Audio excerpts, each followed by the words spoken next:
Hi മക്കളെ. അപ്പൊ നമുക്ക് നെക്സ്റ്റ് നമ്മുടെ എക്സാം ഏതാണ് സാറേ? അക്കൗണ്ടൻസി എക്സാം ആണ് അല്ലെ? വെയിറ്റ് ചെയ്തിരിക്കുന്ന എക്സാമാണ് അക്കൗണ്ടൻസി. ഓക്കെ, അപ്പൊ അക്കൗണ്ടൻസി എക്സാമിന് നമുക്ക് ഫുൾ മാർക്ക് നമുക്ക് സ്കോർ ചെയ്യണം. അപ്പൊ അതിന് വേണ്ടിയിട്ടുള്ള ഒരു ലൈവ് ആണ്. അപ്പോൾ അടിപൊളിയായിട്ട് നമ്മൾ പറയുന്ന ക്വസ്റ്റ്യൻസ് ഒക്കെ നന്നായിട്ട് പഠിച്ചിട്ട് പോവുക. നമുക്ക് ആദ്യം നമുക്ക് ഈ ചാപ്റ്ററിലെ തിയറി സെക്ഷൻസ് നോക്കിയാൽ തിയറിയും പ്രോബ്ലം നമ്മൾ ഈക്വൽ ഇമ്പോർട്ടൻസ് കൊടുക്കണം. തിയറി എന്തായാലും വരും, ഉറപ്പായിട്ടും വരും മക്കളെ. 1 or 2 മാർക്കിനോ 3 മാർക്സിനൊക്കെ എന്തായാലും നമുക്ക് തിയറി വരും. അപ്പൊ ആദ്യമേ നമ്മൾ പറയാം, അക്കൗണ്ടൻസി സാധാരണ 60 മാർക്കിലാണ്. കമ്പ്യൂട്ടറൈസ്ഡ് അക്കൗണ്ടിംഗ് ഉള്ളവർക്ക് 40 മാർക്സ്. അതെന്തായാലും പാർട്ട്ണർഷിപ്പിന് 40 മാർക്കിനാണ് ക്വസ്റ്റ്യൻസ് വരിക. ഓക്കെ അല്ലേ? അപ്പൊ 40 മാർക്കില് എസ് എ ക്വസ്റ്റ്യൻ എത്ര മാർക്ക്? 8 മാർക്കിന്റെ എസ് എ ക്വസ്റ്റ്യൻ ആയിരിക്കും. അപ്പൊ 8 മാർക്കൊക്കെ നമുക്ക് സുഖമായിട്ട് വാങ്ങാട്ടോ മക്കളെ. അപ്പൊ അടിപൊളിയായിട്ടൊക്കെ പഠിക്കാനെങ്കിൽ നമുക്ക് ഫസ്റ്റ് ചാപ്റ്ററിലെ തിയറി സെക്ഷനിലോട്ട് പോയാലോ സാറേ? അപ്പൊ നമ്മൾ ആദ്യം എന്തൊക്കെയാ പഠിക്കേണ്ടത്? ഈ ചാപ്റ്ററിൽ കുറച്ച് നമുക്ക് തിയറീസ് വേഗത്തിൽ ഒന്ന് പറയാം അല്ലെ? ആദ്യം നമ്മൾ പാർട്ട്ണർഷിപ്പിന് എന്ത് പഠിക്കണം? ഡെഫിനിഷൻ, ഡിഫൈൻ പാർട്ണർഷിപ്പ് എന്ന് പറയും ക്വസ്റ്റ്യനിൽ. അപ്പൊ നമ്മൾ അതിനനുസരിച്ച് ഡെഫിനിഷൻ എഴുതിയാൽ നമുക്ക് ഫുൾ മാർക്ക് സ്കോർ ചെയ്യാനായിട്ട് പറ്റും. പിന്നെ പാർട്ട്ണർഷിപ്പിന്റെ ഫീച്ചേഴ്സ്, സവിശേഷതകള്. 3, നമ്മുടെ പാർട്ട്ണർഷിപ്പ് ഉണ്ടെങ്കിൽ ഉറപ്പായിട്ട് അവിടെ എന്തുണ്ടാവും? ഡീഡ് ഉണ്ടാവും. റിട്ടേൺ എഗ്രിമെന്റ് എന്ന് പറയുന്ന പാർട്ണർഷിപ്പ് ഡീഡ് വെരി ഇമ്പോർട്ടന്റ്. എഴുതി തയ്യാറാക്കുന്ന പ്രമാണമാണ് പാർട്ട്ണർഷിപ്പ് ഡീഡ് അല്ലെ? Articles of partnership. ഇതിൽ വരുന്ന കണ്ടന്റുകൾ, ഇതിൽ എന്തൊക്കെ ഉള്ളടക്കങ്ങളാണ്, നമ്മൾ എന്തൊക്കെയാണ് ഇതിൽ എഴുതി വെക്കുക, അതാണ് നമ്മുടെ കണ്ടന്റ്സ് ഓഫ് പാർട്ട്ണർഷിപ്പ് ഡീഡ്. ഇനി നമുക്ക് കണ്ടന്റ്സ് അല്ലെങ്കിൽ കണ്ടന്റ്സ് നമ്മൾ എന്തെങ്കിലും പറയാതെ പോയിട്ടുണ്ടെങ്കിൽ അതിന് ചില റൂൾസുകളൊക്കെ അതായത് നമ്മൾ ഏതെങ്കിലും കാര്യങ്ങൾ നമ്മൾ എഴുതി വെക്കാൻ വിട്ടുപോയാൽ അത് ഇന്ന രീതിയിലേ ചെയ്യാൻ പാടുള്ളൂ എന്ന് പറയുന്ന കുറച്ച് റൂൾസ് ഉണ്ട്. അതാണ് നമ്മൾ 5ാമത്തെ ടോപ്പിക്. 6ാമത്തെ ടോപ്പിക് നമ്മൾ ക്യാപിറ്റൽ അക്കൗണ്ട് അല്ലെ? പാർട്ട്ണറിന് നമുക്ക് എത്ര എമൗണ്ട് കൊടുക്കണം എന്ന് കണ്ടുപിടിക്കാനായിട്ട് 2 മെത്തേഡിൽ നമുക്ക് ക്യാപിറ്റൽ അക്കൗണ്ട് പ്രിപ്പയർ ചെയ്യാം. ഏതൊക്കെയാണ് sir 2 method? Fixed capital method ഉണ്ട്, fluctuating capital method. Fixed capital മെത്തേഡും ഫ്ലക്ച്വേറ്റിംഗ്, അത് നമുക്ക് ഡീപ്പ് ആയിട്ട് തന്നെ പഠിക്കാം. നെക്സ്റ്റ് നമുക്ക് അതിന്റെ ഡിഫറൻസ് ആണ്, അത് ഉറപ്പായിട്ട് എക്സാമിന് വരും കേട്ടോ. കാരണം ഓണപരീക്ഷയ്ക്ക് ആകെ ഡിഫറൻസിലാകെ ഇവർക്ക് മെയിൻ ഡിഫറൻസ് ഇതാ പറഞ്ഞേ അല്ലേ? അപ്പൊ അതുകൊണ്ട് തന്നെ ഈ ക്വസ്റ്റ്യൻ മക്കളെ ഷുവർ ആണ്, ഈ ക്വസ്റ്റ്യൻ ഉറപ്പായിട്ടുണ്ടാവും. എഴുതി വെച്ചോളൂ, ഷുവർ ക്വസ്റ്റ്യൻ. ഓക്കെ, നമുക്ക് ആദ്യം പാർട്ട്ണർഷിപ്പിന്റെ ഡെഫിനിഷനിലോട്ട് പോയാലോ? അപ്പൊ നമ്മുടെ ഫസ്റ്റ് ഡെഫിനിഷനിലോട്ട് നമുക്ക് പോവാം. എന്താണ് പാർട്ട്ണർഷിപ്പ് എന്ന് പറഞ്ഞാൽ? ഇവിടെ ഡെഫിനിഷൻ ഉണ്ട് അല്ലെ? പാർട്ണർഷിപ്പ് ആക്ട് 1932 പറയുന്ന ഒരു ഡെഫിനിഷൻ ഇവിടെ കൊടുത്തിട്ടുണ്ട് അല്ലെ? ഈ ഡെഫിനിഷൻ ബൈ ഹാർട്ട് അല്ലെ? ഇത് ഓൾറെഡി അവർ +1 പഠിച്ചിട്ടുള്ളതാണ്, ബിസിനസ് സ്റ്റഡീസിൽ പഠിച്ചിട്ടുള്ളതാണ്. അപ്പൊ എന്തായാലും ഒന്നുകൂടെ ഒന്ന് വായിച്ചിട്ട് നിങ്ങൾ തറവാക്കിയിട്ട് പോവാ. The relations between persons who have agreed to share the profits of a business carried on by all or any of them acting for all. ഇത് അങ്ങനെ ഡയറക്ട്ലി ഡിഫൈൻ പാർട്ട്ണർഷിപ്പ് എന്നൊന്നും ചോദിക്കില്ല കേട്ടോ. ചിലപ്പോൾ ഇത് തന്നിട്ടത് എന്തിന്റെ ഡെഫിനിഷൻ ആണ് അങ്ങനെ എന്തെങ്കിലും വരില്ല. ഇതുവരെ എക്സാമിന് അങ്ങനെ ചോദിച്ചൊന്നും കണ്ടിട്ടില്ല. അറിഞ്ഞു വെക്കുക. കാരണം ചില പാർട്ട്ണർഷിപ്പ് നിങ്ങൾ പാർട്ട്ണർഷിപ്പ് അല്ലെ ഫുള്ള് പഠിക്കണേ, പാർട്ട്ണർഷിപ്പ് എന്താണെന്ന് അറിഞ്ഞുകൊണ്ടെങ്കിൽ ഭയങ്കര മോശമല്ലേ? അപ്പൊ അതുകൊണ്ട് പാർട്ട്ണർഷിപ്പ് എന്ന് പറയുന്നത് 2 അതിലധികം വ്യക്തികൾ കൂടി ചേർന്ന് നടത്തുന്ന ബിസിനസ് അല്ലെ? അതാണ് പാർട്ട്ണർഷിപ്പ്. അതിന്റെ ഡെഫിനിഷൻ ഒന്ന് ബ്രീഫ് ആയിട്ട് പഠിച്ചു വെക്കുക, അറിഞ്ഞു വെക്കുക. നെക്സ്റ്റ് നമുക്ക് എന്തിലോട്ട് പോകാം? പാർട്ട്ണർഷിപ്പിന്റെ ഫീച്ചേഴ്സ് ആണ് അല്ലെ? പാർട്ട്ണർഷിപ്പിന്റെ ഫീച്ചേഴ്സ് കുറെ അധികം കാര്യങ്ങൾ പറയാം. നമ്പർ ഓഫ് പേഴ്സൺസ്, പാർട്ട്ണർഷിപ്പിലെ നമ്പർ ഓഫ് പേഴ്സൺസ് എങ്ങനെയായിരിക്കും സാറേ? മിനിമം എത്ര പേര് വേണം? മിനിമം 2 വേണം. ഡെഫിനിഷൻ പറയുന്നുണ്ട് 2 or more persons. മക്കളെ മിനിമം 2 പേരുണ്ടെങ്കിൽ പാർട്ട്ണർഷിപ്പ് ആവുള്ളൂ. ഒരാൾ ഒറ്റയ്ക്കാണെങ്കിലോ പ്രൊപ്രൈറ്റർഷിപ്പ്, ഏകാംഗ വ്യാപാരം. ഏകം 1, അംഗം മെമ്പർ, സോൾ പ്രൊപ്രൈറ്റർഷിപ്പ്. ഇവിടെ 2 പേര് മിനിമം വേണം. മാക്സിമം പല കേസുകൾ പറയുന്നുണ്ട്. 10 case of banking business, 20 case of other business. പക്ഷെ ഇപ്പൊ ചില ചേഞ്ചസ് ഒക്കെ വന്നിട്ടുണ്ട്. നിങ്ങൾ അത് പഠിക്കണമെന്നില്ല, മിനിമം 2 പേര് വേണം എന്തായാലും എഴുതി വെക്കാം കേട്ടോ. ഇനി എഗ്രിമെന്റ്, അതായത് പാർട്ട്ണർഷിപ്പില് മസ്റ്റ് ആയിട്ട് 2 എഗ്രിമെന്റ് വരാം. റിട്ടേൺ ഉണ്ട്, ഓറൽ ഉണ്ട്. അതായത് എഴുതി തയ്യാറാക്കുന്ന പ്രമാണമുണ്ട്, വാക്കാൽ പറയുന്നുണ്ട്. പക്ഷെ ഏറ്റവും നല്ലത് കോൺഫ്ലിക്ട്സ് ഒക്കെ വാക്കാൽ പറഞ്ഞാൽ മാറ്റി പറയാം അല്ലെ? ഈ സാർ മാറ്റി പറയാറില്ലേ? അപ്പൊ എന്ത് ചെയ്യും? മാറ്റി പറയാം. എപ്പോഴും റിട്ടേൺ ആണ് എഴുതി തയ്യാറാക്കുന്നതാണ്. നമ്മുടെ കയ്യിൽ പ്രൂഫ് ഉണ്ടാവും. അപ്പൊ അങ്ങനെ റിട്ടേൺ എഗ്രിമെന്റിനെ നമ്മൾ ഒരു പേര് വിളിക്കും, പാർട്ട്ണർഷിപ്പ് ഡീഡാണ്. നമുക്ക് പഠിക്കാൻ ഡീറ്റെയിൽ ആയിട്ട്. പിന്നെ ബിസിനസ്, എപ്പോഴും നമുക്ക് ഒരു പർട്ടിക്കുലർ ആയിട്ടുള്ള ഒരു ബിസിനസ് ക്യാരി ചെയ്യണം അല്ലെ?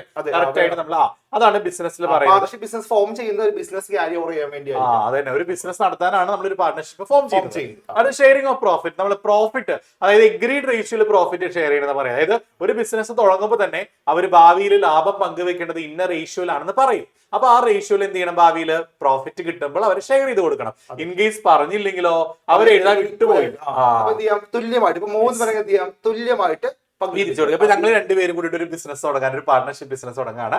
അപ്പൊ ഞങ്ങൾക്ക് ഒരു 30,000 രൂപ ലാഭം കിട്ടിയെങ്കിൽ 15,000 രൂപ എനിക്കും 15,000 എനിക്കും. പക്ഷെ ഞാൻ സമ്മതിക്കില്ല. സംഭവിക്കുന്നത് 30,000 28 ഇയാൾക്ക് 2,000 എനിക്ക് വേണം. അങ്ങനെ സംഭവിക്കാറ് കേട്ടോ. അപ്പൊ അതാണ് ഷെയറിംഗ് ഓഫ് പ്രോഫിറ്റ്. നെക്സ്റ്റ് നമ്മൾ ഇവിടെ പറഞ്ഞ അതേ പോയിന്റ് ആണ് business carry on by all or any of the acting for. ഇത് ബിസിനസ് എന്ത് ചെയ്യണം, എല്ലാവരും ഒന്നിലേക്ക് ക്യാരി ചെയ്യണം, അല്ലെങ്കിലോ ഒരാൾക്ക് എല്ലാവർക്കും വേണ്ടി വർക്ക് ചെയ്യാം. അത് നമ്മളൊരു റിലേഷൻഷിപ്പ് പറയില്ലേ, പാർട്ട്നേഴ്സ് എന്ന് പറഞ്ഞാൽ എപ്പോഴും ആരാണ്, ഏജന്റുമാണ് പ്രിൻസിപ്പിളുമാണ്. മക്കളെ ഏജന്റ് പ്രിൻസിപ്പിൾ ആകുന്ന ഈ ഒരു ഫീച്ചർ പ്രകാരമാണ് കേട്ടോ. ഒരു പാർട്ട്ണർ ചിലപ്പോ ചോദിക്കാട്ടെ എക്സാമിന് ഏതൊരു വർഷം എനിക്ക് ഓർമ്മയുണ്ട്, പാർട്ട്നേഴ്സ് എന്ന് പറഞ്ഞാല് ഏജന്റുമാണ് പ്രിൻസിപ്പിളുമാണ്. ഏജന്റ് ആകുന്ന എപ്പോഴാണെന്നറിയോ, എല്ലാവർക്കും വേണ്ടി ഒരു ഒറ്റ ആൾ ചിലപ്പോ വർക്ക് ചെയ്യും, അപ്പൊ അയാള് ഏജന്റ് ആവും. ഇനി എല്ലാവരും ബിസിനസ് അതന്നെ. അപ്പൊ അത് ശ്രദ്ധിക്കാം മക്കളെ. അപ്പോ പ്രിൻസിപ്പൽ എന്ന് പറഞ്ഞാൽ നമ്മൾ മെയിൻ ആയിട്ടുള്ള ആളാവാം, അല്ലെങ്കിൽ മറ്റൊരാൾക്ക് വേണ്ടി നമ്മൾ വർക്ക് ചെയ്തവിടെ ഏജന്റ് ആവാം കേട്ടോ. അതൊന്ന് ഓർത്ത് വെക്കാം. ഇനി അറ്റ്മോസ്റ്റ് ഗുഡ് ഫെയ്ത്ത് മക്കളെ, പല പാർട്ട്ണർഷിപ്പ് ബിസിനസ്സും തല്ലിപ്പൊളിയാനായിട്ടുള്ള കാരണം എന്തുകൊണ്ടാണ് ഈ ഫീച്ചർ ഇല്ലാത്തതുകൊണ്ട്. Absence of utmost good faith ആണ് പാർട്ണർഷിപ്പ് ഡിസ്പ്യൂട്ട്സ് ഉണ്ടാവുന്നത്.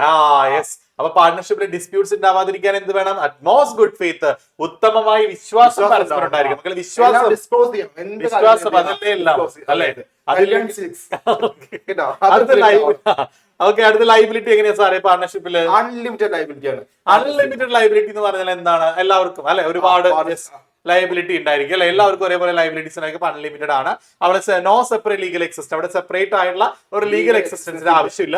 ഇത് മൊത്തം പഠിക്കൊന്നും വേണ്ട, ഒരു 3-4 പോയിന്റ്സ് ഫീച്ചേഴ്സ് ഒന്ന് പഠിച്ചു വെക്കുന്നത് എപ്പോഴും നല്ലതായിരിക്കും കേട്ടോ. അപ്പൊ നമ്മൾ പാർട്ണർഷിപ്പ് എന്താന്ന് പറഞ്ഞു, അതിന്റെ ഫീച്ചേഴ്സ് പറഞ്ഞു. നെക്സ്റ്റ് നമ്മുടെ പാർട്ണർഷിപ്പ് ഡീഡ് ആണ്. എന്താണ് പാർട്ണർഷിപ്പ് ഡീഡ് എന്ന് പറഞ്ഞാല്? സാർ ഇത് ഡോക്യുമെന്റ് ആണ്, റിട്ടേൺ ഫോമിൽ എഴുതുന്ന ഒരു ഡോക്യുമെന്റ് ആണ്. ഈ ഡോക്യുമെന്റ് എന്താ ഇൻക്ലൂഡ് ചെയ്യാന്ന് അറിയാമോ? പാർട്ണർഷിപ്പ് ബിസിനസ്സിലെ മെയിൻ കാര്യങ്ങൾ അല്ലെ, പാർട്ണർഷിപ്പിനെ കുറിച്ചുള്ള ആ ബിസിനസിനെ കുറിച്ചുള്ള മെയിൻ ടോപ്പിക്സ് ആണ് എല്ലാം നമ്മൾ ഇൻക്ലൂഡ് ചെയ്യുക. അതായത് പാർട്ണർഷിപ്പിൽ വരുന്ന എല്ലാ കാര്യങ്ങളും എഴുതി വെക്കുന്ന ഒരു റിട്ടേൺ ഡോക്യുമെന്റ്, എഴുതി തയ്യാറാക്കുന്ന ഒരു പ്രമാണമാണ് പാർട്ണർഷിപ്പ് ഡീഡ്. ഇതിൽ എല്ലാ കാര്യങ്ങളും ഉണ്ടായിരിക്കും. അതൊക്കെ a document containing the terms of partnership as agreed to by the partners.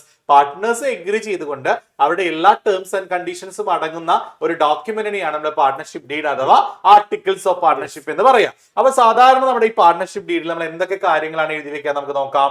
എന്തൊക്കെ എഴുതാം നമ്മള്? First name of the company, ആ ബിസിനസ് ഫേമിന്റെ നെയിം ഉണ്ടായിരിക്കണം. ആ സ്ഥാപനത്തിന്റെ പേര് നിർബന്ധമായിട്ട് പാർട്ണർഷിപ്പ് ഡീഡിൽ നമ്മൾ എഴുതി വെച്ചിട്ടുണ്ടാവണം.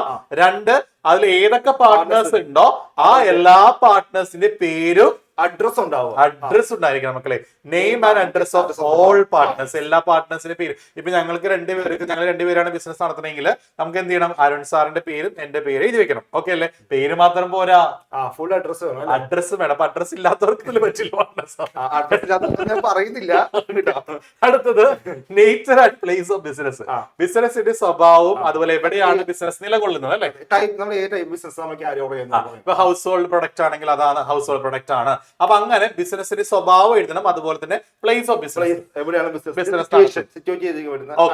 അടുത്തത് date of commencement of partnership. ഒരു പാർട്ണർഷിപ്പ് എപ്പോഴാണ് നമ്മൾ സ്റ്റാർട്ട് ചെയ്ത ഡേറ്റ് ആണ് കേട്ടോ മക്കളെ. ഈ ഡ്യൂറേഷൻ എന്ന് പറഞ്ഞാൽ പാർട്ണർഷിപ്പിന്റെ കാലാവധിയാണ്, ഇത് സ്റ്റാർട്ട് ചെയ്ത ഡേറ്റ് ആണ്. അപ്പൊ അതുണ്ടായിരിക്കണം. പിന്നെ നമ്മൾ കൊണ്ടുവന്നിട്ടുള്ള പാർട്ട്നേഴ്സ് കൊണ്ടുവന്നിട്ടുള്ള ക്യാപിറ്റൽ, അവർ എത്ര രൂപ മൂലധനം കൊണ്ടുവന്നു, ബിസിനസ് തുടങ്ങാൻ വേണ്ടി എത്ര രൂപ മൂലധനം കൊണ്ടുവന്നു, അത് നമ്മൾ നിർബന്ധമായിട്ടും പാർട്ണർഷിപ്പ് ഡീലിൽ എഴുതിയിട്ടുണ്ടായിരിക്കണം. പിന്നെ ഡിവിഷൻ ഓഫ് പ്രോഫിറ്റ് ലോസ് പറഞ്ഞാൽ എന്താ? അതായത് പ്രോഫിറ്റ് ഡിവൈഡ് എങ്ങനെയാണെന്ന്, അത് പാർട്ണർഷിപ്പിൽ ഉണ്ടാവുന്ന പ്രോഫിറ്റ്, ഫ്യൂച്ചർ പ്രോഫിറ്റ് പാർട്ണേഴ്സ് എങ്ങനെ ഡിവൈഡ് ചെയ്യുന്നു, ഈക്വൽ ആണോ, റേഷ്യോ ഉണ്ടോ എന്നുള്ള കാര്യമാണ് അതായത് പാർട്ട്നേഴ്സ് ഭാവിയിൽ ഉണ്ടാകുന്ന ലാഭം എങ്ങനെ പങ്കുവെക്കണം എന്നുള്ളത് എഴുതി വെക്കണം. നേരത്തെ പറഞ്ഞു ഇത് എഴുതി വെച്ചില്ലെങ്കിൽ എങ്ങനെയാ ഇടി ഉണ്ടാവാതിരിക്കാൻ വേണ്ടി അവിടെ കൃത്യമായിട്ട് റൂള് പറയുന്നുണ്ട്, ഈക്വൽ ആയിട്ട് ഡിവൈഡ് ചെയ്യണം എന്ന് പ്രത്യേകം പറയുന്നുണ്ട് കേട്ടോ. അതുപോലെ ഇൻട്രസ്റ്റ് ഓൺ ക്യാപിറ്റൽ, അവർ കൊണ്ടുവന്ന ക്യാപിറ്റൽ എത്ര പലിശ കൊടുക്കണം. അതുപോലെ ഇൻട്രസ്റ്റ് ഓൺ ഡ്രോയിങ്സ് പറയാം, ഡ്രോയിങ്സിന്റെ പലിശ, salary, commission, interest on loan, അങ്ങനെ കുറെ കാര്യങ്ങളുണ്ട് മക്കൾ. ഇതിൽ ഏതെങ്കിലും ഒരു 7-8 പഠിച്ചു വെക്കുക. കാരണം ചിലപ്പോൾ എക്സാമിന് ചോദിച്ചിട്ടുണ്ട് കേട്ടോ. സിമ്പിൾ ആണ് പഠിക്കാൻ. Name of the firm, names and address of all partners, interest on capital, interest on drawings, interest on loan, salary, commission, capital contribution എല്ലാം എഴുതാം. സിമ്പിൾ ആണ് കേട്ടോ. യെസ്, അപ്പൊ ഇത്രയും കാര്യങ്ങൾ ഓർത്ത് വെക്കാം. നെക്സ്റ്റ് നമ്മുടെ ആബ്സെൻസ് ഓഫ് പാർട്ണർഷിപ്പ് ഡീഡ് ആണ്. പാർട്ണർഷിപ്പ് ഡീഡിൽ ചില കാര്യങ്ങൾ നമ്മൾ എന്ത് ചെയ്തിട്ടില്ലെങ്കിൽ മെൻഷൻ ചെയ്തിട്ടില്ലെങ്കിൽ ഫോർ എക്സാമ്പിൾ നേരത്തെ പറഞ്ഞ പോലെ പ്രോഫിറ്റ് ആൻഡ് ലോസ്. മക്കളെ നമ്മുടെ പാർട്ണർഷിപ്പ് ഡീഡിൽ എങ്ങനെയാണ് ഫ്യൂച്ചറിൽ പ്രോഫിറ്റ് അല്ലെങ്കിൽ ലോസ് ഷെയർ ചെയ്യേണ്ടത് എന്ന് കൃത്യമായിട്ട് നമ്മൾ എന്ത് ചെയ്തിട്ടില്ല, പറഞ്ഞിട്ടില്ല. എങ്ങനെ ഡിവൈഡ് ചെയ്യണം? ഈക്വലി. ഇപ്പൊ 2 പാർട്ണർ ആണെങ്കിൽ 1:1, 3 പാർട്ണർ ആണെങ്കിലോ 1:1. Yes, that is 1/3 for A, 1/3 for B and 1/3 for C. ഓരോ ഭാഗം ഓരോരുത്തർക്ക് ഡിവൈഡ് ചെയ്യണം. മക്കളെ ഇത് ചിലപ്പോൾ 1 മാർക്കിന്റെ ക്വസ്റ്റ്യൻ ഒക്കെ ചോദിക്കാട്ടോ. In the absence of partnership deed profit sharing ratio will be dash. അപ്പൊ ഈക്വലി എന്ന് എഴുതണം കേട്ടോ. അതേപോലെ നിങ്ങൾ പഠിക്കേണ്ട ഈ ഡി പഠിച്ചു വെച്ചാൽ മതി. ഈ 2 മാത്രം പഠിച്ചാൽ മതി, ബാക്കിയൊക്കെ നമ്മൾ ഇല്ലെങ്കിൽ കൊടുക്കണ്ട. അപ്പൊ പ്രോഫിറ്റ് ആൻഡ് ലോസ് പറഞ്ഞിട്ടില്ലെങ്കിൽ ഈക്വലി ആണ്. ഇൻട്രസ്റ്റ് ഓൺ ലോൺ, അതായത് മക്കളെ പാർട്ട്ണറുടെ കയ്യിൽ നിന്നും എന്തെങ്കിലും ലോൺ നമ്മൾ മേടിച്ചിട്ടുണ്ടെങ്കിൽ, പാർട്ണർ ഇപ്പൊ പൈസ ഇല്ലെങ്കിൽ, പാർട്ണർഷിപ്പ് നടത്താൻ പൈസ ഇല്ലെങ്കിൽ ചിലപ്പോൾ നമ്മൾ എന്ത് ചെയ്യും, പാർട്ട്ണറുടെ കയ്യിൽ നിന്ന് ലോൺ എടുക്കും. ലോൺ ഫ്രം പാർട്ട്ണറാണ്. അപ്പൊ ആ ലോൺ നമ്മൾ തിരിച്ചടയ്ക്കുമ്പോൾ അതിനോടൊപ്പം ഇൻട്രസ്റ്റ് കൊടുക്കണ്ടേ? ആ ഇൻട്രസ്റ്റ് എത്ര പെർസെന്റേജ് ആണ് എന്ന് നമ്മൾ പാർട്ണർഷിപ്പ് ഡീഡിൽ എഴുതി വെച്ചിട്ടില്ലെങ്കിൽ നിർബന്ധമായിട്ടും എത്ര പെർസെന്റേജ് കൊടുക്കണം? 6%. ഇതും എക്സാമിന് 1 മാർക്കിന് ചോദിക്കാട്ടോ. എങ്ങനെ ചോദിക്കും? In the absence of partnership deed interest on loan ആണ് കേട്ടോ. Interest on loan will be dash. 6%. മക്കളെ ഇൻട്രസ്റ്റ് ഓൺ ലോണിന് പകരം ഇൻട്രസ്റ്റ് ഓൺ ഡ്രോയിങ്സ് ആണെങ്കിലോ നോട്ട് അലൗഡ്, കൊടുക്കണ്ട. ഇൻട്രസ്റ്റ് ഓൺ ക്യാപിറ്റൽ ആണെങ്കിലോ അത് വേണ്ട, നോ ക്യാപിറ്റൽ. അപ്പൊ ഇൻട്രസ്റ്റ് ഓൺ ലോൺ ആയിട്ട് മക്കളെ 6%, ലോൺ ഫോർ 6%, ലോൺ ഫോർ 6%. ഓർത്ത് വെക്കുക, ലോൺ ആണെങ്കിൽ മാത്രമേ 6%, ബാക്കിയൊന്നും ഇല്ലെങ്കിൽ എന്ത് ചെയ്യണ്ട, കൊടുക്കണ്ട. അത് സാലറി ആണെങ്കിൽ, റെമ്യൂണറേഷൻ എന്ന് പറഞ്ഞ സാലറി കമ്മീഷൻ ഒക്കെ ആണെങ്കിലും നമ്മൾ ഡീഡിൽ എഴുതി വെച്ചിട്ടില്ലെങ്കിൽ, ആബ്സെൻസ് ഓഫ് പാർട്ണർഷിപ്പ് ഡീഡ് ആണെങ്കിൽ നമ്മൾ നിർബന്ധമായിട്ടും എന്ത് ചെയ്യണ്ട, കൊടുക്കണ്ട. നോട്ട് അലൗഡ് ആണ് കേട്ടോ. എഴുതി വെച്ചാൽ മാത്രം കൊടുത്താൽ മതി. പക്ഷെ ബാക്കിയുള്ളത് 2 എഴുതി വെച്ചില്ലെങ്കിലും അത് കൊടുക്കണം. പ്രോഫിറ്റ് ആൻഡ് ലോസ് ഈക്വൽ ആയിട്ട് വിധിക്കണം. ലോൺ 6%. അടുത്ത നമ്മുടെ ക്യാപിറ്റൽ അക്കൗണ്ട് ആണ്. നമ്മളൊരു പാർട്ട്ണർഷിപ്പില് ഒരു പാർട്ട്ണറിന് ഒരു ഇയർ അവസാനിക്കുമ്പോൾ ആ പാർട്ട്ണറിന് എത്ര രൂപ നമ്മൾ കൊടുക്കണം എന്ന് കണ്ടുപിടിക്കുന്നത് അവരുടെ ക്യാപിറ്റൽ അക്കൗണ്ട് പ്രിപ്പയർ ചെയ്തിട്ടാണ്. അപ്പൊ ഈ ക്യാപിറ്റൽ അക്കൗണ്ട് പ്രിപ്പയർ ചെയ്യാൻ 2 മെത്തേഡുകൾ നമുക്കുണ്ട്. നമുക്ക് ഏത് മെത്തേഡ് വേണമെങ്കിലും കമ്പനികൾക്ക് ചൂസ് ചെയ്യാം. ഈ മെത്തേഡ് ഒന്നും പറഞ്ഞിട്ടില്ലെങ്കിൽ ഏറ്റവും അപ്രോപ്രിയേറ്റ് മെത്തേഡ് ഈ ഫ്ലക്ച്വേറ്റിംഗ് ക്യാപിറ്റൽ മെത്തേഡ് ആണ് കേട്ടോ. അപ്പൊ ക്വസ്റ്റ്യനിലെ പ്രോബ്ലത്തിൽ നിങ്ങൾ ഇന്ന മെത്തേഡ് വെച്ച് പ്രിപ്പയർ ചെയ്യാൻ പറഞ്ഞിട്ടില്ലെങ്കിൽ പ്രിപ്പയർ ക്യാപിറ്റൽ അക്കൗണ്ട് മാത്രം അപ്പൊ ഓർത്ത് വെക്കാൻ മക്കളെ, ഫ്ലക്ച്വേറ്റിംഗ് ആണ് ചെയ്യേണ്ടത്. ഫിക്സഡ് എന്ന് എടുത്ത് പറഞ്ഞാൽ മാത്രം ഫിക്സഡ് ക്യാപിറ്റൽ മെത്തേഡിൽ നിങ്ങൾ എന്ത് ചെയ്താൽ മതി, ക്യാപിറ്റൽ അക്കൗണ്ട് പ്രിപ്പയർ ചെയ്താൽ മതി. ഈ ഫ്ലക്ച്വേറ്റിംഗിൽ നിങ്ങൾക്ക് ആകെ ഒരു ഒറ്റ അക്കൗണ്ട് പ്രിപ്പയർ ചെയ്യാനായിട്ടുള്ളൂ. ഫ്ലക്ച്വേറ്റിംഗ് നമ്മൾ ആകെ ഒരു ഒറ്റ അക്കൗണ്ടിൽ സാറ് പ്രിപ്പയർ ചെയ്യുന്നത് ഏതാണ്? Capital account. പാർട്ട്നേഴ്സിന്റെ ക്യാപിറ്റൽ അക്കൗണ്ട് ആണ് നമ്മൾ പ്രിപ്പയർ ചെയ്യുക. Partners capital account. അതൊന്ന് പ്രത്യേകം ശ്രദ്ധിച്ചു വെക്കുക കേട്ടോ, പാർട്ട്നേഴ്സ് ക്യാപിറ്റൽ അക്കൗണ്ട്. പക്ഷേ ഫിക്സഡ് ക്യാപിറ്റൽ മെത്തേഡ് ആണെങ്കിൽ നമ്മൾ 2 അക്കൗണ്ടുകളാണ് പ്രിപ്പയർ ചെയ്യുക. ഏതൊക്കെ 2 അക്കൗണ്ടുകൾ? ക്യാപിറ്റൽ അക്കൗണ്ട് ഉണ്ടാവും, കറണ്ട് അക്കൗണ്ട് ഉണ്ടാവും. പാർട്ട്നേഴ്സിന്റെ ക്യാപിറ്റൽ അക്കൗണ്ട് ഉണ്ടാവും, കറണ്ട് അക്കൗണ്ട്. ക്യാപിറ്റൽ കാണിക്കാൻ മാത്രമാണ് നമ്മൾ ക്യാപിറ്റൽ അക്കൗണ്ട്. ബാക്കിയൊക്കെ ഡീറ്റെയിൽസ് എല്ലാ അഡ്ജസ്റ്റ്മെന്റ്സും, interest on capital, interest on drawings, ബാക്കി എല്ലാം ഇവിടെ കാണിക്കുക. സാലറി ഉണ്ടെങ്കിൽ ഇതെല്ലാം നമ്മള് കറണ്ട് അക്കൗണ്ടിലായിരിക്കും നമ്മൾ കാണിക്കുക കേട്ടോ. അപ്പൊ അത് ഓർത്ത് വെക്കുക. ഫ്ലക്ച്വേറ്റിംഗ് ആണെങ്കിൽ ഇതെല്ലാം ഒരൊറ്റ അക്കൗണ്ട് കാണിക്കുക. അതിൽ കൊണ്ടുവന്ന ക്യാപിറ്റൽ, സാലറി, കമ്മീഷൻ എല്ലാം കൂടി ഇതിന് 2ന്റെ മിക്സ് ആണ് നമ്മുടെ പാർട്ട്നേഴ്സ് ക്യാപിറ്റൽ അക്കൗണ്ട് എന്ന് പറയുന്നത്. അപ്പൊ ഇതിന് ചിലപ്പോൾ 1 മാർക്കിന്റെ ക്വസ്റ്റ്യൻ വരാം. പിന്നെ ഒരു കാര്യം പറയാം മക്കളെ, 100% ഉറപ്പായിട്ടുള്ള ക്വസ്റ്റ്യനിലോട്ടാണ് നമ്മൾ നെക്സ്റ്റ് പോകാൻ പോണത്. എന്തായിരിക്കും സാറിന് ഗസ് ചെയ്യാൻ പറ്റുമോ? പറയാം ഇതിന്റെ ഡിഫറൻസ്. അതായത് ഫ്ലക്ച്വേറ്റിംഗ് ക്യാപിറ്റൽ മെത്തേഡും ഫിക്സഡ് ക്യാപിറ്റൽ മെത്തേഡും നമ്മൾ എന്തൊക്കെ ഡിഫറൻസ് ഉണ്ടെന്ന് നമ്മളിപ്പോ പഠിച്ചു കഴിഞ്ഞു സാറേ. എന്താണ് ഫ്ലക്ച്വേറ്റിംഗിൽ ആകെ ഒരു അക്കൗണ്ട് ഉണ്ടാവുള്ളൂ. ഏതാണ്? 2 അക്കൗണ്ട്. ഏതാണ്? Capital account, partners capital account. Okay. Fixed capital method ആണെങ്കിലോ 2 അക്കൗണ്ട് ഉണ്ട്, ക്യാപിറ്റൽ അക്കൗണ്ടും ഉണ്ട്, കറണ്ട് അക്കൗണ്ടും ഉണ്ട്. ഓക്കെ, ഡിഫറൻസ് നോക്കാം. ഓക്കെ, അപ്പൊ ഈ ഡിഫറൻസ് മക്കളെ ഉറപ്പായിട്ടും പഠിക്കണം കേട്ടോ. നമ്മുടെ ഫസ്റ്റ് ഡിഫറൻസ് പറഞ്ഞു നമ്പർ ഓഫ് അക്കൗണ്ട്സ് എത്രയാണ് അല്ലേ? കറണ്ട് അക്കൗണ്ടും ക്യാപിറ്റൽ അക്കൗണ്ടാണ് ഫിക്സഡിൽ വരിക, ഫ്ലക്ച്വേറ്റിംഗിൽ ഓൺലി 1 അക്കൗണ്ട്. നേച്ചർ എങ്ങനെയാ? ഫിക്സഡ് എന്ന് പറഞ്ഞാൽ തന്നെ അത് ഫിക്സഡ് ആണ്, റിമെയിൻ അൺഓൾട്ടേഡ് ആണ്. ഓൾട്ടർ ചെയ്യാൻ പറ്റുമോ സാറേ? ഇല്ല, ചേഞ്ച് ചെയ്യാൻ പറ്റില്ല, ഓൾട്ടർ ചെയ്യാൻ പറ്റില്ല കേട്ടോ. അതാണ് ഫിക്സഡ്. ഓൾട്ടർ എന്ന് പറഞ്ഞാൽ നിങ്ങൾ കേട്ടിട്ടുണ്ടാവില്ല, നമ്മൾ സാധാരണ ഡ്രസ് ഒക്കെ ഓൾട്ടർ ചെയ്യാൻ. അപ്പൊ ഓൾട്ടർ ചെയ്യാനായിട്ട് നമുക്ക് ഫിക്സഡിൽ പറ്റില്ല. പക്ഷെ ഇവിടെയാണെങ്കിൽ ഫ്ലക്ച്വേറ്റ് എപ്പോഴും മാറിക്കൊണ്ടിരിക്കും. ഫ്ലക്ച്വേറ്റ് എന്ന് പറഞ്ഞാൽ ചേഞ്ചസ് വരാം. ഇനി അഡ്ജസ്റ്റ്മെന്റ്, നമ്മൾ കുറെ അഡ്ജസ്റ്റ്മെന്റിൽ salary, commission, interest on capital, interest on drawings, ഇതെല്ലാം നമ്മൾ എവിടെ കാണിക്കുക? ഫിക്സഡ് ക്യാപിറ്റൽ മെത്തേഡ് ആണെങ്കിൽ ഏത് അക്കൗണ്ടിൽ കാണിക്കുക? കറണ്ട് അക്കൗണ്ടിൽ കാണിക്കുക. അവിടെ ക്യാപിറ്റൽ അക്കൗണ്ട്, ക്യാപിറ്റൽ ബാലൻസ് കാണിക്കാൻ മാത്രമേ യൂസ് ചെയ്യുന്നു. ബാക്കിയെല്ലാം കറണ്ട് അക്കൗണ്ട് കാണിക്കാം. പക്ഷെ ഫ്ലെക്സിന് ഒരൊറ്റ അക്കൗണ്ടിലേ ഉള്ളൂ മക്കളെ. അപ്പൊ ഇതെല്ലാം കൊണ്ട് പെറുക്കിടുന്ന എവിടെയാ? ക്യാപിറ്റൽ അക്കൗണ്ടിലാണ്. യെസ്. അപ്പൊ അടുത്ത ഡിഫറൻസിലോട്ട് പോകും. ഈ 3 ഡിഫറൻസ് ഓർത്ത് വെക്കുക. നെക്സ്റ്റ് ഡിഫറൻസ് ആണ് സ്പെസിഫിക് മെൻഷൻ ആണ്. അതായത് ഫിക്സഡ് ആണെങ്കിൽ പ്രത്യേകം നമ്മുടെ പാർട്ണർഷിപ്പ് ഡീഡില് സ്പെസിഫൈ ചെയ്യണം. പക്ഷേ മറ്റേതാണെങ്കിലോ പറഞ്ഞില്ലെങ്കിലും സ്പെസിഫൈ ചെയ്തില്ലെങ്കിൽ നമ്മൾ ഫ്ലക്ച്വേറ്റിംഗ് ആണ് ചെയ്യേണ്ടത്. ഇനി ക്രെഡിറ്റ് ബാലൻസ് നമ്മുടെ ഇത് ഉദ്ദേശിക്കുന്ന ക്യാപിറ്റൽ അക്കൗണ്ടിനെയാണ് കേട്ടോ മക്കളെ. അതായത് ഫിക്സഡില് ക്യാപിറ്റൽ അക്കൗണ്ടിൽ ആകെ ക്യാപിറ്റൽ മാത്രമല്ലേ കാണിക്കുന്നത് സാറേ. അപ്പൊ അതുകൊണ്ട് എപ്പോഴും അത് ക്രെഡിറ്റ് ബാലൻസ്. പക്ഷെ ഇവിടെയാണെങ്കിൽ എല്ലാം കാണിക്കുന്ന കാരണം ചിലപ്പോ ബാലൻസ് ഡെബിറ്റിലും വരാം ക്രെഡിറ്റിലും വരാം. അപ്പൊ മേ ഷോ ഡെബിറ്റ് ബാലൻസ് വേണമെങ്കിൽ എവിടെയും വരാം. ഡെബിറ്റ് സൈഡ് കൂടുതലും കുറഞ്ഞു നിൽക്കാം. ഡെബിറ്റ് ബാലൻസ് പറയും. അപ്പൊ ഇതൊന്ന് പഠിച്ചു വെക്കാം മക്കളെ. ഇതിൽ 4 ഡിഫറൻസ് പഠിച്ചാൽ മതി. ഇഷ്ടമുള്ള 4 പഠിച്ചാൽ മതി. 4 നമ്മൾ കൂടുതൽ പറയുന്ന 4 മാർക്കിനൊക്കെ എന്തായാലും വരും. അപ്പൊ നന്നായിട്ട് ഉറപ്പായിട്ട് നിങ്ങൾ എന്ത് ചെയ്യണം? ഈ ടോപ്പിക് പഠിച്ചിട്ട് വേണം പോവാനായിട്ട്. യെസ്. ഓക്കെ, നെക്സ്റ്റ് നമുക്കൊരു പ്രോബ്ലത്തിലേക്ക് പോയാലോ സാറേ. ഇൻട്രസ്റ്റ് ഓൺ ക്യാപിറ്റലിന്റെ പ്രോബ്ലം ആണ് നമുക്ക് ചെയ്യേണ്ടത്. പാർട്ട്നേഴ്സ് ബിസിനസ്സിലേക്ക് കോൺട്രിബ്യൂട്ട് ചെയ്യുന്ന ക്യാപിറ്റലിന് പെർ ആനം ഒരു ഇൻട്രസ്റ്റ് പ്രൊവൈഡ് ചെയ്യാറുണ്ട്. അപ്പൊ ആ ഇൻട്രസ്റ്റ് എങ്ങനെയാണ് നമ്മൾ കാൽക്കുലേറ്റ് ചെയ്യുന്നത് നമുക്ക് എന്ത് ചെയ്യാം? ഈ പ്രോബ്ലത്തോട് ജസ്റ്റ് നോക്കാം. ഓക്കെ സാർ, ക്വസ്റ്റ്യൻ വായിച്ചോളൂ, ഞാൻ ആൻസർ ചെയ്യാം. ഓക്കെ, ഞാൻ ഫസ്റ്റ് വായിക്കാം. Ravi, one of the partners has a capital balance of rupees 50,000 as on 1st January 2024.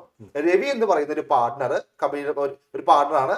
അദ്ദേഹത്തിന്റെ ക്യാപിറ്റൽ ബാലൻസ് ഡേറ്റ് നോക്കിയേ 1st January ആണ് കേട്ടോ. 1st Januaryയിലെ ക്യാപിറ്റൽ ബാലൻസ് പറയുന്നുണ്ട്. എത്രയാണ്? 50,000 ആണ് പറയുന്നത്. ഇനി on 30th June 2024 he withdrew half the amount from his capital. അല്ലെ എന്താണ്? ജൂൺ 30 6 months കഴിഞ്ഞപ്പോൾ എന്ത് ചെയ്തു? ഇദ്ദേഹം ഈ 50,000 ക്യാപിറ്റൽ ഉണ്ടായിരുന്നില്ലേ, ഈ ക്യാപിറ്റൽ നിന്ന് എന്ത് ചെയ്തു? അതിന്റെ ഹാഫ് എന്ത് ചെയ്തു? വിഡ്രോ ചെയ്തു. Partnership firm provided interest at 12% per annum. കേട്ടോ, ഈ പാർട്ണർഷിപ്പ് ബിസിനസ്, ഈ രവി പാർട്ണറായിട്ടുള്ള ബിസിനസ് ഒരു വർഷം 12% ഇൻട്രസ്റ്റ് പ്രൊവൈഡ് ചെയ്യുന്നത്, ഇൻട്രസ്റ്റ് ഓൺ ക്യാപിറ്റൽ പ്രൊവൈഡ് ചെയ്യുന്നത്.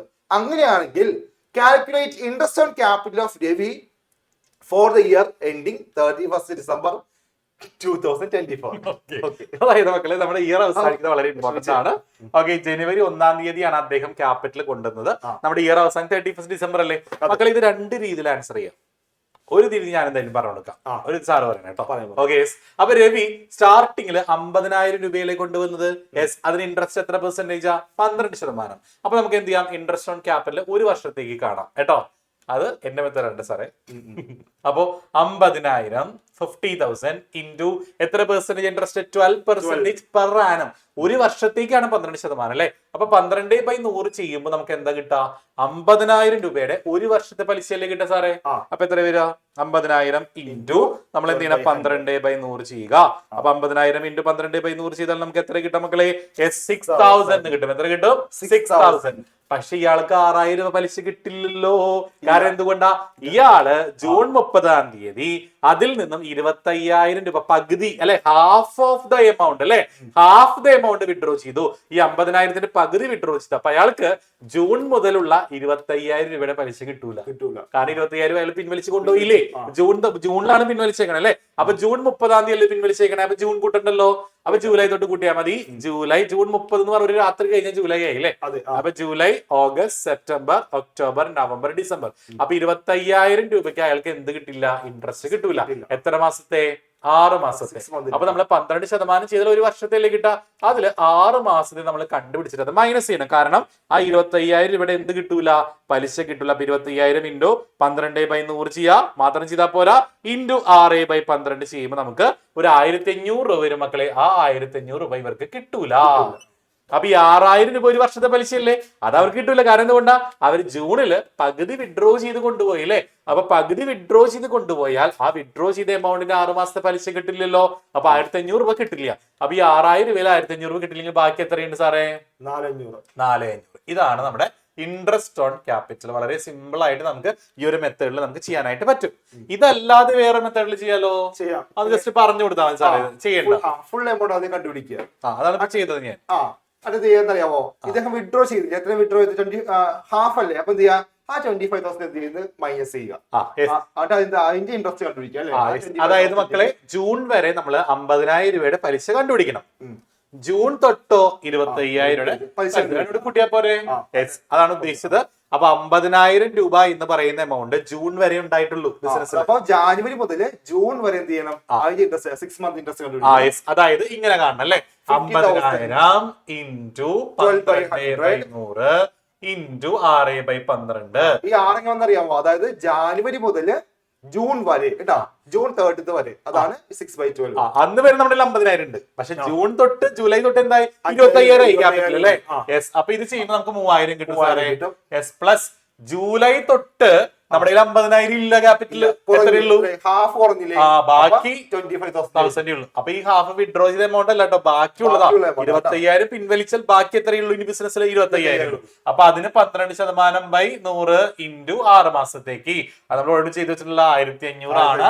അപ്പൊ 3,000 1,500 കൂട്ടാണ് ചെയ്യേണ്ടത്. ഈ മെത്തേഡിൽ ചെയ്യണമെങ്കിൽ നമ്മൾ എന്ത് ചെയ്യണം? കൂട്ടാണ്. കാരണം ജൂൺ 30 വരെ 3,000 രൂപ പലിശ, ജൂലൈ തൊട്ട് 1,500 പലിശ. അപ്പൊ ടോട്ടൽ എത്രയായി? 4,500. യെസ് മക്കളെ, രണ്ട് മെത്തേഡിൽ സെയിം ആൻസർ. ഈ രണ്ട് മെത്തേഡ് നമ്മുടെ വിന്നേഴ്സിൽ മാത്രമേ കിട്ടുള്ളൂ. അതെ അതെ. നിങ്ങൾ പല സ്ഥലത്തും ഒരൊറ്റ മെത്തേഡ് പഠിച്ചിട്ടുണ്ടാവുള്ളൂ. നമ്മൾ 2 മെത്തേഡ് പഠിപ്പിക്കും. നിങ്ങൾക്ക് ഇഷ്ടമുള്ള മെത്തേഡ് എന്ത് ചെയ്യാം? ചൂസ് ചെയ്യാം. ഏത് മെത്തേഡിൽ ചെയ്താലും നമുക്ക് എന്ത് കിട്ടും? ആൻസർ കിട്ടും. ഓക്കെ, നമുക്ക് നെക്സ്റ്റ് പ്രോബ്ലത്തിലേക്ക് പോയാലോ സാറേ? ഓക്കെ, പോവാം. ഓക്കെ, നമുക്കിനി ഉറപ്പായിട്ട് വരുന്ന ക്വസ്റ്റിലേക്ക് പോയല്ലോ, പ്രോഫിറ്റ് ലോസ് അപ്രോപ്രിയേഷൻ. മക്കളെ, ആ പ്രോബ്ലം ഇല്ലാതെ ഒരു ക്വസ്റ്റ്യൻ പേപ്പർ ഉണ്ടാവില്ല. അത് പബ്ലിക് എക്സാം ആയിക്കോട്ടെ, ഓണം എക്സാം ആയിക്കോട്ടെ. അപ്പൊ ഉറപ്പായിട്ടും നമ്മുടെ പ്രോഫിറ്റ് ലോസ് അപ്രോപ്രിയേഷൻ ഉണ്ടാവും. ചിലപ്പോൾ കൂടുതൽ ഐറ്റംസ് ഉണ്ടാവും, ചിലപ്പോൾ കുറച്ച് ഐറ്റംസ് ഉണ്ടാവുള്ളൂ. നമുക്ക് എന്തായാലും 2024 പബ്ലിക്കിൽ ചോദിച്ചൊരു ക്വസ്റ്റ്യൻ ചെയ്യാം അല്ലെ. കഴിഞ്ഞ വർഷം ചോദിച്ചൊരു ക്വസ്റ്റ്യൻ ആണിത്. അപ്പൊ സാർ ചെയ്തോളില്ലേ, ഞാൻ മക്കളുടെ ക്വസ്റ്റ്യൻ നോക്കാം. ക്വസ്റ്റ്യൻ ഇവിടെ റെഡിയാണ്. ക്വസ്റ്റ്യൻ നോക്കാം കേട്ടോ. നോക്കാം. The partnership agreement of Asha and Nisha provides that. അപ്പോൾ പാർട്ട്നേഴ്സിന്റെ പേര് ആദ്യം പറയുന്നുണ്ട്. ആശയും നിഷയുമാണ് പാർട്ട്നേഴ്സ് പറയുന്നുണ്ട്. ഇനി അവിടെ ടേംസ് ആൻഡ് കണ്ടീഷൻസ് പറഞ്ഞു നോക്കാം. അവിടെ പാർട്ണർഷിപ്പ് എഗ്രിമെന്റ് പറയുന്ന കാര്യങ്ങൾ നോക്കി. Profit will be shared equally. കണ്ടോ, ഫസ്റ്റ് ഞാൻ റേഷ്യോ പറയുന്നുണ്ട് അല്ലെ. എന്താണ്? പ്രോഫിറ്റ്, ആശയും നിഷയും പ്രോഫിറ്റ് ഈക്വൽ ആയിട്ട് എന്ത് ചെയ്യുന്നു? ഷെയർ ചെയ്യുന്നു എന്ന് പറയുന്നുണ്ട്. വെരി ഇമ്പോർട്ടന്റ് ആട്ടോ അത്. ഇനി സെക്കൻഡ് പോയിന്റ് നോക്കിയേ. Asha will be allowed a salary of ₹5,000 per annum. ശ്രദ്ധിക്കട്ടോ, ഈ സാലറി ഇവിടെ ആശ എന്ന് പറയുന്ന ഒരു പാർട്ണർ അല്ലെ. പാർട്ണർക്ക് എന്താണ്? അവിടെ സാലറി ഉണ്ട് കേട്ടോ. അത് പെർ ആനം. എന്താ പെർ ആനം എന്ന് പറഞ്ഞാല് ഒരു വർഷത്തേക്കാണ് കേട്ടോ. ₹5,000 സാലറി. ഈ എക്സാമിന് ശ്രദ്ധിക്കുക കേട്ടോ. ഈ പ്രോഫിറ്റ് ലോസ് അപ്രോപ്രിയേഷൻ ക്വസ്റ്റ്യനില് സാലറി പെർ മന്തും തരാം കേട്ടോ. പെർ മന്ത് വന്ന് നമ്മൾ എന്ത് ചെയ്യണം? ആ എമൗണ്ട് ഇൻറ്റു 12 ചെയ്യണം. അപ്പൊ നമുക്ക് എന്ത് കിട്ടുള്ളൂ? നമുക്ക് ആ ഇയർലി എമൗണ്ട് കിട്ടുള്ളൂ. പക്ഷെ ഈ ക്വസ്റ്റ്യനില് അവിടെ ഡയറക്റ്റ് ആയിട്ട് ഇയർലി എമൗണ്ട് പറയുന്നുണ്ട് കേട്ടോ. പെർ ആനം എന്ന് പറയുന്നുണ്ട്. അപ്പൊ എന്താണ് ഇത്? ഡയറക്റ്റ് ആയിട്ട് ഇയർലി എമൗണ്ട് തന്നിരിക്കുന്നത്. അപ്പൊ നമ്മൾ എന്ത് ചെയ്യേണ്ട? 12 ചെയ്യേണ്ട. പക്ഷെ ശ്രദ്ധിക്കുക കേട്ടോ, സാലറി മിക്കപ്പോഴും പെർ മന്ത് തരാറുണ്ട്. അപ്പൊ എന്ത് ചെയ്യണം? മന്ത് ആണെങ്കിൽ ആ എമൗണ്ട് ഇൻറ്റു 12 ചെയ്ത് ഇയർലി ആക്കിയിട്ട് വേണം എന്ത് ചെയ്യാൻ? നമ്മൾ അക്കൗണ്ട് ചെയ്യാൻ. ഓക്കെ അല്ലേ? ഈ തേർഡ് വൺ നോക്കിയേ. 6% interest will be allowed on capital. കണ്ടോ, പാർട്ട്നേഴ്സ് ബിസിനസ്സിലേക്ക് കോൺട്രിബ്യൂട്ട് ചെയ്ത ക്യാപിറ്റലിന് കൊടുക്കുന്ന ഇൻട്രസ്റ്റ് പറയുന്നുണ്ട്. എത്രയാണ്? 6% ആണ് കേട്ടോ. ഈ എമൗണ്ട് ക്യാപിറ്റൽ താഴെ പറയുന്നുണ്ട് കേട്ടോ. അതിന്റെ ഇൻട്രസ്റ്റ് ആണ് എത്ര? 6%. ഓക്കെ, ഇതൊക്കെ ഐറ്റംസ് താഴെ നോക്കാം കേട്ടോ. During the year 2022 Nisha earned A commission of ₹10,000. നമ്മുടെ ആശയ്ക്ക് നേരത്തെ സാലറി കൊടുത്തല്ലേ പെർ ഇയർ. അതുപോലെ എന്താണ് ഇവിടെ നിഷ എന്ന് പറഞ്ഞ പാർട്ണർക്ക് എന്താണ് ഉള്ളത്? കമ്മീഷൻ കേട്ടോ. അതും എന്താണ്? ഇയർലി കമ്മീഷൻ കേട്ടോ. എത്രയാണ്? 10,000 ആണ്. പിന്നെ the net profit for the year before the early adjustments were 4 lakh. കണ്ടോ, നെക്സ്റ്റ് പറയുന്ന ഐറ്റം എന്താണ്? നെറ്റ് പ്രോഫിറ്റ് പറയുന്നുണ്ട്. ആ കമ്പനി ആ വർഷം ഏൺ ചെയ്ത നെറ്റ് പ്രോഫിറ്റ് പറയുന്നുണ്ട്. പക്ഷേ അത് നോക്കിയേ, net profit for the year before the early adjustments ആണ്. അതായത് ഈ മുകളിൽ പറഞ്ഞിരിക്കുന്ന അഡ്ജസ്റ്റ്മെന്റ്സ് ഒക്കെ അപ്രോപ്രിയേറ്റ് ചെയ്യുന്നതിന് മുൻപുള്ള കണ്ടോ, ബിഫോർ ദി ഏർലി അഡ്ജസ്റ്റ്മെന്റ് ആണ് എത്ര രൂപ? 4 lakh. അപ്പൊ നിങ്ങൾ ശ്രദ്ധിക്കുക കേട്ടോ, ക്വസ്റ്റ്യനില് നെറ്റ് പ്രോഫിറ്റ് ബിഫോർ എന്ന് കണ്ടാൽ നിങ്ങൾ ഒരു കാര്യം ഉറപ്പിക്കുക. എന്താണ് അവിടെ? എന്താണ്? ഈ പ്രോഫിറ്റ് അപ്രോപ്രിയേറ്റ് ചെയ്യേണ്ടി വരും. അതായത് അപ്രോപ്രിയേഷൻ അക്കൗണ്ട് പ്രിപ്പയർ ചെയ്യേണ്ടി വരും എന്നാട്ടോ. Before the early adjustments. അപ്പൊ ഒന്ന് ഓർക്കുക, ഇത് അപ്രോപ്രിയേറ്റ് ചെയ്തിട്ടില്ല. അപ്പം നമ്മൾ എന്ത് ചെയ്യേണ്ടി വരും? അപ്രോപ്രിയേഷൻ അക്കൗണ്ട് ചെയ്യേണ്ടി വരുമെന്ന് ആലോചിക്കുക. ഓക്കെ അല്ലേ? ഇനി ഓൺ 1st April അവിടെ ക്യാപിറ്റൽ ബാലൻസ് പറയുന്നുണ്ട്, നോക്കാം കേട്ടോ. On 1st April 2022 the capital account of Asha and Nisha showed a credit balance of ₹3 lakh and 2 lakh respectively. കണ്ടോ, ഈ ആശയുടെയും നിഷയുടെയും ക്യാപിറ്റൽ ബാലൻസ് പറയുന്നുണ്ട്. ആശയ്ക്ക് 3 lakhും നിഷയ്ക്ക് 2 lakhും എന്ന് പറയുന്നുണ്ട്. ഓക്കെ അല്ലേ? Prepare profit and loss appropriation account. ഇതാണ് ക്വസ്റ്റ്യൻ. അപ്പൊ എന്തൊക്കെയാ ക്വസ്റ്റ്യൻ പറയുന്നത്? റേഷ്യോ പറയുന്നുണ്ട്. ആശ എന്ന് പറയുന്ന പാർട്ണർക്കുള്ള പെർ ആനം ഇയർലി സാലറി പറയുന്നുണ്ട്. അതേപോലെ ഇവിടെ ക്യാപിറ്റലിന് 6% ഇൻട്രസ്റ്റ് പറയുന്നുണ്ട്. അതേപോലെ നിഷ എന്ന് പറയുന്ന പാർട്ണർക്ക് ഇയർലി കമ്മീഷൻ എമൗണ്ട് പറയുന്നുണ്ട്. അത് കൂടാതെ എന്താ പറയാ, കമ്പനിയുടെ പ്രോഫിറ്റ് പറയുന്നുണ്ട്. ആ പ്രോഫിറ്റ് എന്ത് പ്രോഫിറ്റ് എന്ന് അറിയാമോ? ബിഫോർ ദ ഏർലി അഡ്ജസ്റ്റ്മെന്റ്സ് ആണ് അല്ലെ. Net profit before the early adjustments ആണ്. അതായത് ഈ മുകളിൽ പറഞ്ഞിരിക്കുന്ന അഡ്ജസ്റ്റ്മെന്റ്സ് ഒന്നും നമ്മൾ ഇവിടെ പരിഗണിച്ചിട്ടേ ഇല്ല. അപ്പൊ നമ്മൾ എന്ത് ചെയ്യണം? അപ്രോപ്രിയേറ്റ് ചെയ്യണം. അതിനു വേണ്ടി നമ്മൾ ഏത് അക്കൗണ്ട് ചെയ്യണം? അപ്രോപ്രിയേഷൻ അക്കൗണ്ട് ചെയ്യണം. അതിന്റെ കൂടെ പാർട്ട്നേഴ്സിന്റെ ക്യാപിറ്റൽ ബാലൻസ് പറയുന്നുണ്ട്. ആഷയുടെയും നിഷയുടെയും ക്യാപിറ്റൽ ബാലൻസ് പറയുന്നുണ്ട്. ഓക്കെ, അപ്പൊ ഇതാണ് ക്വസ്റ്റ്യൻ. നമുക്ക് ഇത് എങ്ങനെ വർക്ക്ഔട്ട് ചെയ്യാൻ നോക്കാം കേട്ടോ. അപ്പം നമ്മൾ എന്ത് ചെയ്യണം? ഫസ്റ്റ് അപ്രോപ്രിയേഷൻ അക്കൗണ്ട് വരക്കാം കേട്ടോ. അപ്പൊ ഹെഡിങ് കൊടുക്കുക, profit and loss appropriation account എന്ന് ഹെഡിങ് കൊടുക്കുക കേട്ടോ. Profit and loss appropriation account എന്ന് ഹെഡിങ് കൊടുക്കുക. നമ്മൾ സാധാരണ ഒരു നോർമൽ അക്കൗണ്ട് എടുക്കുന്ന പോലെ debit side amount column, credit side amount കേട്ടോ. ഇതുള്ളത് 2 സൈഡ് എമൗണ്ട് കോളംസ് ആണ് വേണ്ടത്.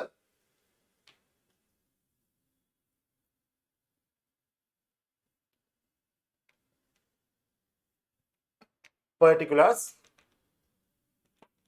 എമൗണ്ട്, ഇത് ഡെബിറ്റ് സൈഡ് ആണ്. അതേപോലെ ക്രെഡിറ്റ് സൈഡിലും പെർട്ടിക്കുലേഴ്സ് എമൗണ്ട് കാണിക്കുക.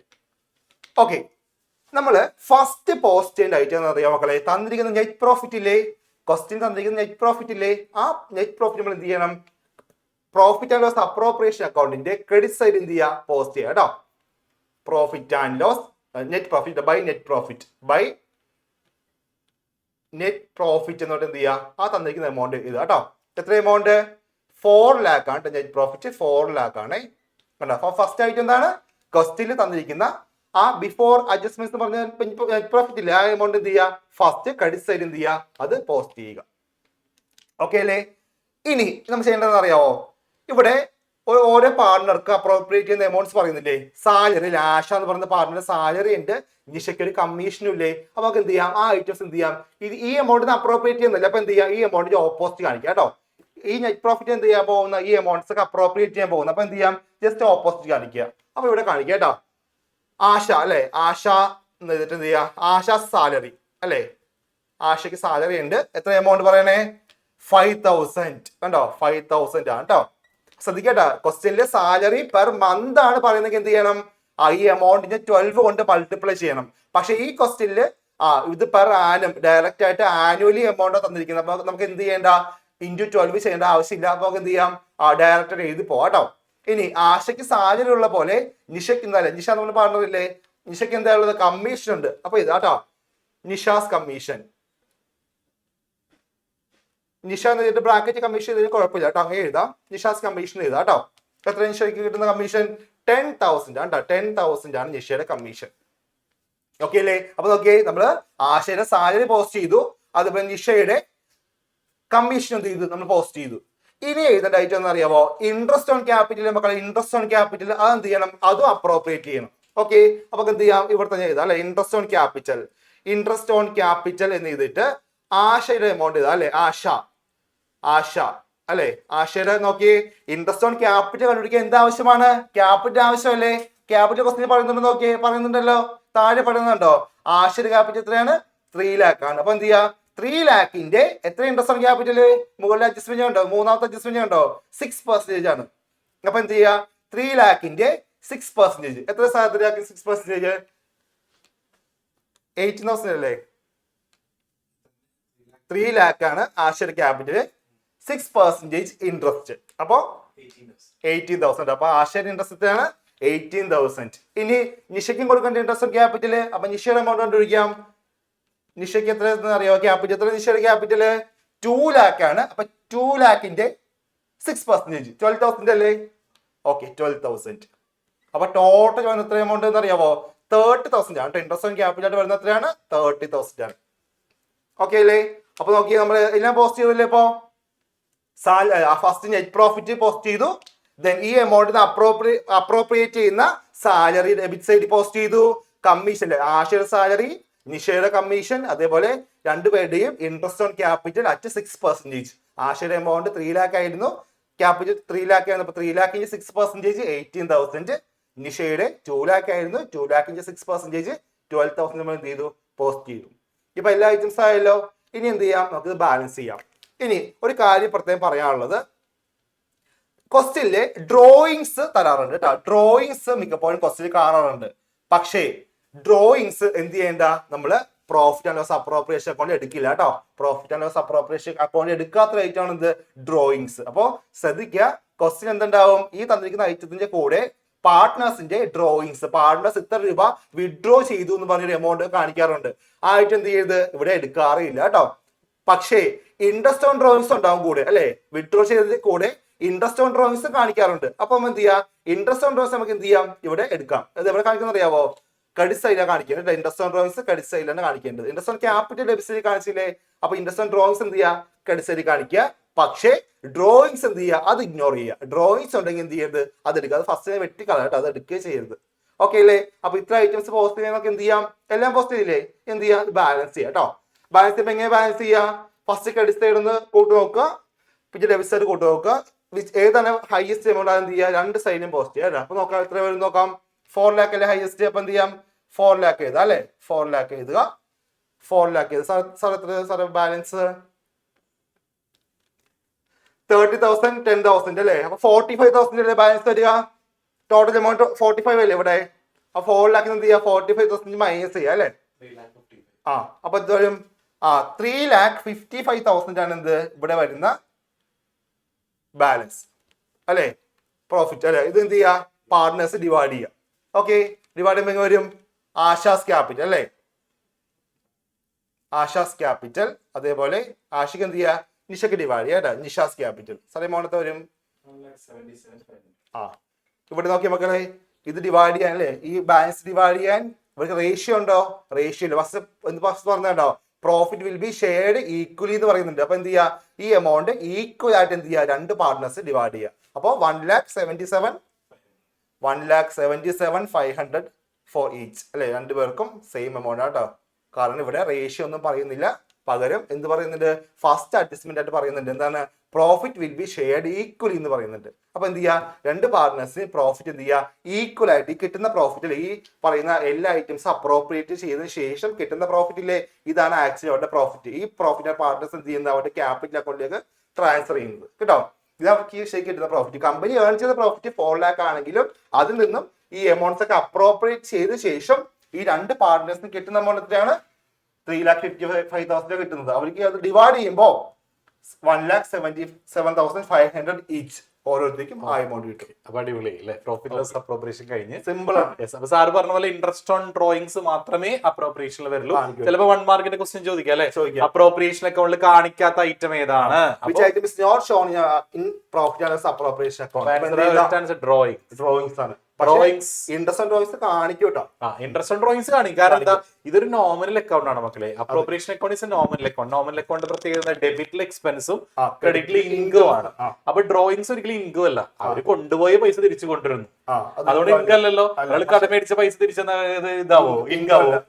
സാറൊരു 50,000 കടമേടിച്ച് സാറ് തിരിച്ചു തരുമ്പോഴേ എനിക്ക് ഇൻകാവോ, ഞാൻ തരില്ലല്ലോ. അത് ഇൻകാവില്ല. അപ്പൊ ഡ്രോയിങ്സ് ഒരിക്കലും ഒരു ഇൻകം അല്ല. പക്ഷെ ഇൻട്രസ്റ്റ് ഓൺ ഡ്രോയിങ്സോ അതിന് പലിശ തന്നാലോ അത് ഇൻകം ഫോർ ദ ബിസിനസ്. അതുകൊണ്ട് അത് കാണിക്കണം, ഡ്രോയിങ്സ് ഒരിക്കലും കാണിക്കരുത്. പിന്നെ ഇപ്പൊ തന്നെ നമുക്ക് ഒരു എൻട്രീസ്, ജേണൽ എൻട്രീസ് ഇതിലെല്ലാം പറഞ്ഞു പോയാലോ, ചിലപ്പോ എൻട്രി ചോദിച്ചാലോ. യെസ് മക്കളെ, ജേണൽ എൻട്രി പഠിച്ചിട്ട് പോവാ. അപ്പൊ ഡെബിറ്റിൽ വരുന്ന ഐറ്റംസ് ആണെങ്കിൽ ജേണൽ എൻട്രിയിൽ എന്താവും, ഫസ്റ്റ് അക്കൗണ്ടിന്റെ പിന്നെ ഐറ്റംസ്. അപ്പൊ എന്തായാലും profit and loss appropriation account debtor to Asha salary 5,000. അടുത്ത് ഞാൻ കോമ്പൗണ്ട് ചെയ്താലോ, കോമ്പൗണ്ട് ചെയ്താൽ വേണമെങ്കിൽ ഇൻഡിവിജ്വൽ ആയിട്ട് എഴുതാം. അടുത്ത entry profit and loss appropriation account debtor to Nisha's commission. അടുത്ത profit and loss appropriation account interest on capital വേണമെങ്കിൽ ഒരുമിച്ച് കൂട്ടി എഴുതാം നിങ്ങൾക്ക്. അടുത്ത് ഈ പ്രോഫിറ്റ് ഡിവൈഡ് ചെയ്യുന്ന എൻട്രി നിങ്ങൾ എഴുതണം കേട്ടോ. എന്താ, profit and loss appropriation account debtor to Asha's capital Nisha's capital. ഇനി നമ്മൾ ഇതിന്റെ എൻട്രി ചെയ്തപ്പോൾ ഈ നെറ്റ് പ്രോഫിറ്റ് വരുന്നത് ആക്ച്വലി പ്രോഫിറ്റ് ആൻഡ് ലോസ് എന്ന് പറയുന്ന അക്കൗണ്ടിൽ നിങ്ങൾ +1 പഠിച്ചിട്ടില്ലേ, trading account, profit and loss account. ഈ profit and loss account balance ചെയ്യുമ്പോഴാണ് നമുക്ക് നെറ്റ് പ്രോഫിറ്റ് കിട്ടുക. അപ്പൊ ആ അക്കൗണ്ടിൽ നിന്നാണ് നെറ്റ് പ്രോഫിറ്റ് ശരിക്കും വരുന്നത്. അപ്പൊ നെറ്റ് പ്രോഫിറ്റ് നമുക്ക് വേണമെങ്കിൽ പ്രോഫിറ്റ് ആൻഡ് ലോസ് എന്ന് പറഞ്ഞ് എഴുതാം നമുക്ക്. അപ്പൊ എൻട്രിയിൽ ഇത് ക്രെഡിറ്റ് അല്ലേ, അപ്പൊ എൻട്രിയിൽ എന്താ ഡെബിറ്റ് ആവും. അപ്പൊ profit and loss account debtor to profit and loss appropriation account 4 ലക്ഷം. ഇനി ഇൻട്രസ്റ്റ് ഓൺ ഡ്രോയിങ്സ് ഇവിടെ വരികയാണെങ്കിലോ interest on drawings account to profit and loss appropriation account വരും. യെസ്, അത് നന്നായിട്ട് നോക്കിയിട്ട് പോവാം. അപ്പൊ എൻട്രീസ് മാത്രമായിട്ട് ചോദിക്കാം കേട്ടോ, അല്ലെങ്കിൽ ഇത് വരച്ചിട്ട് ചിലപ്പോൾ ജനറൽ എൻട്രി ചെയ്താനായിട്ട് ചോദിക്കാം. അത് ഇമ്പോർട്ടന്റ് ആണ്. ചിലപ്പോൾ 8 മാർക്കിന് നിങ്ങൾക്ക് എസ് വരാൻ ചാൻസ് ഉള്ളത്. ചിലപ്പോൾ അപ്രോപ്രിയേഷൻ അക്കൗണ്ട് വരച്ചിട്ട് ക്യാപിറ്റൽ അക്കൗണ്ട് കൂടി വരയ്ക്കാൻ പറയും. അങ്ങനെ 8 മാർക്കിന് വരാം. അല്ലെങ്കിൽ അഡ്മിഷനിൽ ഒരു പ്രോബ്ലം 8 മാർക്കിന് വരാം. ഇത് രണ്ടുമാണ് സാധാരണ 8 മാർക്കിന് ഓപ്ഷൻ ആയിട്ട് ഓണപരീക്ഷയ്ക്ക് വരാറ് കേട്ടോ. അപ്പോ ഇത് അപ്രോപ്രിയേഷൻ അക്കൗണ്ട് വരയ്ക്കുക, അതിനിടയിൽ ക്യാപിറ്റൽ അക്കൗണ്ട്, ഇത് രണ്ടും കൂടി ഒരുമിച്ച് ഒരൊറ്റ പ്രോബ്ലത്തിൽ വരാം. അല്ലെങ്കിൽ നമ്മുടെ അഡ്മിഷനിൽ നമ്മൾ രണ്ടാമത്തെ ചാപ്റ്ററിലെ അഡ്മിഷൻ ഓഫ് പാർട്ണർ അതിൽ നിന്ന് ഒരു എസ് ക്വസ്റ്റ്യൻ വരാം. അപ്പൊ നമുക്ക് എന്തായാലും അടുത്തൊരു ക്വസ്റ്റ്യനിലോട്ട് പോയാലോ സാറേ? നെക്സ്റ്റ് ക്വസ്റ്റ്യനിലോട്ട് പോവാം.